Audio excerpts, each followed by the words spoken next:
మా పక్కింటివాడు కారు కొన్నట్టు ఉన్నాడే, ఎలాగైనా అది చెడిపోవాలి దేవుడా.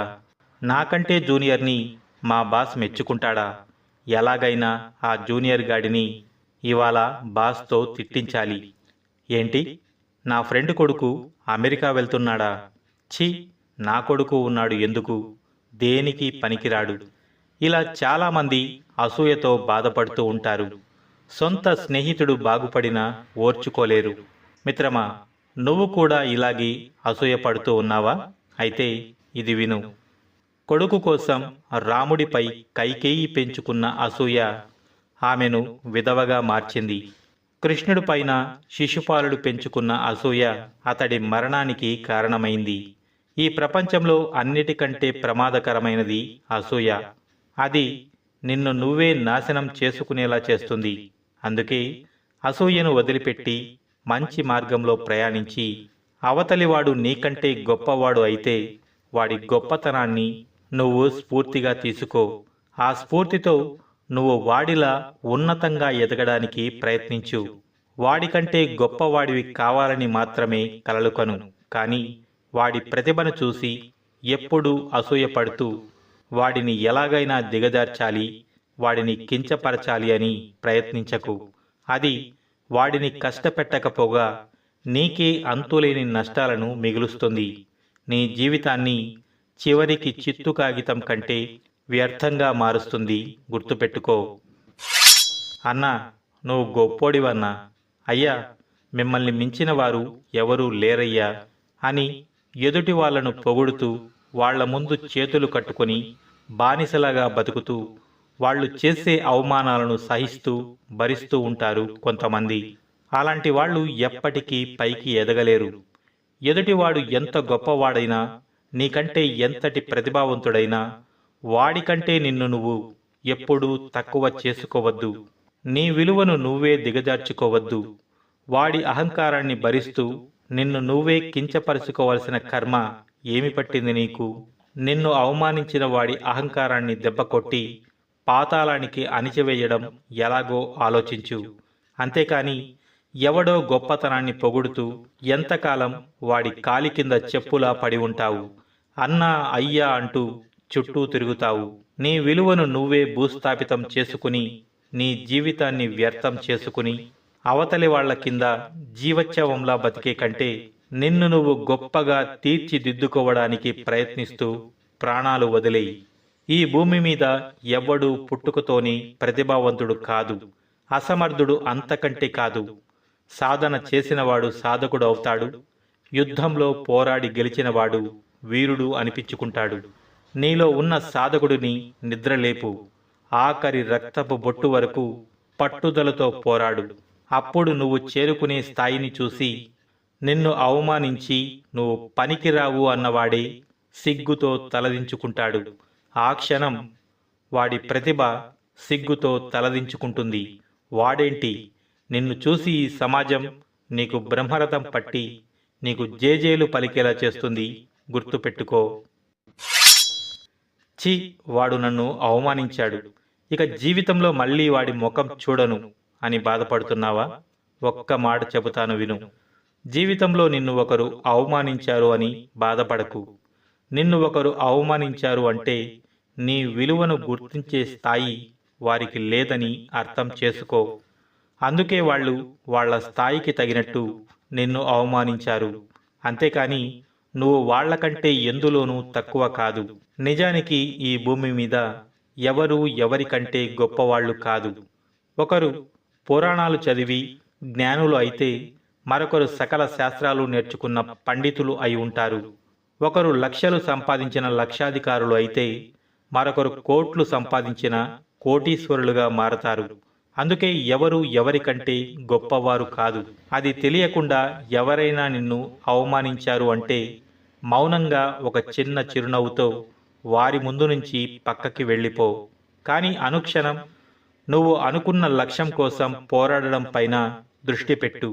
అదే నిన్ను వారి అంచనాలను మించి అత్యున్నత స్థానంలో నిలబెడుతుంది.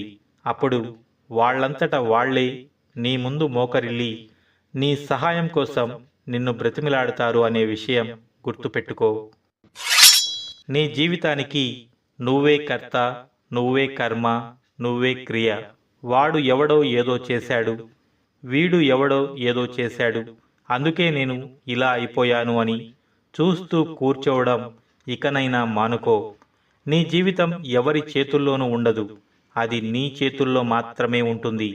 ఈ లోకంలో నువ్వు ఒక్కడివే కష్టాల్లో ఉన్నావా? నీకంటే నరకం అనుభవించేవాళ్ళు ఎంతోమంది నీ చుట్టూ ఉన్నారు. వాళ్ళు నీలా దిగులు పడి కూర్చోకుండా, అలుపనేదే లేకుండా అనుక్షణం జీవిత పోరాటం చేస్తూనే ఉన్నారు. వాళ్లకంటే నువ్వు ఎందులో తక్కువ? లే, బతికి ఉన్నంత వరకు నీ గెలుపు పోరాటం ఆపకు. ఇక నేను ఇంతే, నా బతుకు ఇంతే, దేవుడు నా తలరాత ఇలా రాశాడు అని ఏడుస్తూ కూర్చోకు. నీ కష్టాలకు, నష్టాలకు ఇతరులను బాధ్యులుగా చూపించి నీ తలరాత నుంచి తప్పించుకుని పారిపోకు. నువ్వు తలచుకుంటే నీ జీవితం ఖచ్చితంగా మార్చుకోగలవు మిత్రమా. నువ్వు కోరుకున్న స్థాయికి చేరుకుని అనుకున్నది సాధించగలవు. ఇకనైనా కొత్త జీవితాన్ని సరికొత్తగా మొదలుపెట్టి అత్యున్నతంగా జీవించడం నేర్చుకో. లేదంటే కనీసం అలా జీవించడానికి అయినా ప్రయత్నించు. వాడు నా ఫ్రెండ్ కదా, ఇది తప్పు అని చెబితే వాడు నన్ను వదిలి వెళ్ళిపోతాడేమో. అయ్యో, ఆయన చాలా పెద్ద మనిషి, ఆయన వల్ల మనం ఇబ్బంది పడుతున్నాము అని చెబితే ఏమైనా అనుకుంటాడేమో అనుకుంటూ అనవసరంగా ఇబ్బంది పడుతూ మొహమాటంతో బతికేస్తుంటారు చాలామంది. కానీ ఒక్కటి గుర్తుపెట్టుకో, అవతలి వ్యక్తి ఏమైనా అనుకుంటాడేమో, మనసు బాధ పెట్టుకుంటాడేమో అని నీలో నువ్వే బాధపడుతూ నిజాన్ని దాచిపెట్టవద్దు. అది నిన్ను బాధ పెట్టడమే కాదు, వాళ్లను కూడా అసమర్థులుగా మారుస్తుంది. నిన్ను నువ్వు మార్చుకోగలిగినప్పుడే జీవితం అంటే ఏంటో తెలుస్తుంది.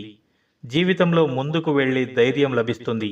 లేకపోతే ఆ అబద్ధాలలోనే మగ్గిపోయి అనవసరమైన సమస్యల్లో చిక్కుకొని ఎందుకు పనికి రాకుండా పోతావు. అందుకే ఎప్పుడూ అందంగా ఉండే అబద్ధాలను నమ్ముకోకు. నిష్కర్షగా ఉన్న నిజాలని నమ్మి ముందడుగు వెయ్యి. నీ నిజాయితీని గుర్తించిన వాళ్లే నీతో ఉంటారు, లేకపోతే అందమైన అబద్ధాలను వెతుక్కుంటూ వెళ్ళిపోతారు. అలాంటి వాళ్ళు నీ జీవితానికి ఏమాత్రం ఉపయోగపడరు. అలాంటి వాళ్ళకి నిజం చెప్పి వాళ్ళని దూరం చేసుకున్నాను అని బాధపడుతూ ఉండిపోవద్దు. అది నీ నిజాయితీని కూడా గాయపరుస్తుంది. భర్త ప్రేమలేని ఆడది బతుకుతుంది, కానీ బతికున్న జీవోత్సవంలా బతుకుతుంది. అయితే తన కోసం కాదు, తన కడుపున పుట్టిన పిల్లల కోసం. ఆ భార్య బాగుపడాలన్నా చెడిపోవాలన్నా దానికి ఆమె భర్త కారణం అవుతాడే తప్ప తనంతట తాను నాశనం కావాలని ఏ స్త్రీ కోరుకోదు. ఒక పెళ్ళైన ఆడదానికి ప్రాణంలా చూసుకునే భర్త తోడు అయినా ఉండాలి, లేదంటే ప్రాణం కన్నా ఎక్కువగా చూసుకునే తల్లిదండ్రులు అయినా ఉండాలి. చిన్నతనంలో అమ్మా నాన్నల కోసం బతికి, పెళ్ళి అయ్యాక భర్త కోసం బ్రతికి, పిల్లలు పుట్టాక వాళ్లే లోకంగా బతికి, ఇలా బ్రతికినంత కాలం ఒకరి కోసమే బ్రతికున్న ఆడవాళ్లకి ఈ సమాజం ఇచ్చే బిరుదు ఏంటో తెలుసా? ఆడదానిని అర్థం చేసుకోవడం చాలా కష్టం అని. ఆయన ఒకప్పుడు గొప్పగా బతికినవాడేరా.